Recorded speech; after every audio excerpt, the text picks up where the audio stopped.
How to file taxes at home. So the first thing you'll need to do is start by gathering your documents, such as the W-2s and 1099s and your social security number, your banking info, and your last year's tax return.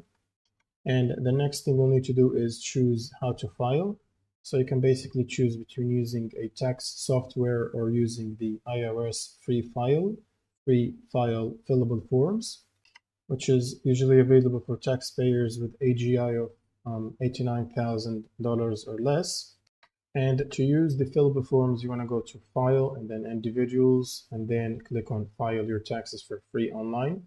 Now you want to choose Use Fillable Forms, and then you would click on Start Free File Fillable Forms. And here you will need to enter your information and add wages, freelance income, employment, interest, investments, and any other income.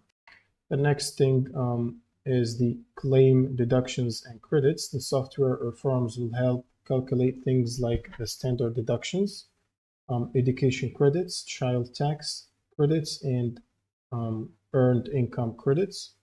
And the next step after creating your account and filling your info is to review everything. So you will need to check your name, your social security number, your income amounts, banking details, and the refund and payment info, and make sure everything is looking good. And the next step is to file electronically or by mail.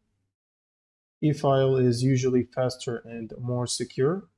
As the IRS says, direct deposit is the fastest way to receive your refund.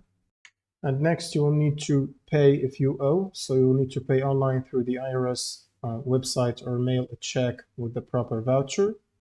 And make sure to always save a copy so you can keep a copy of your tax return and confirmation for your records.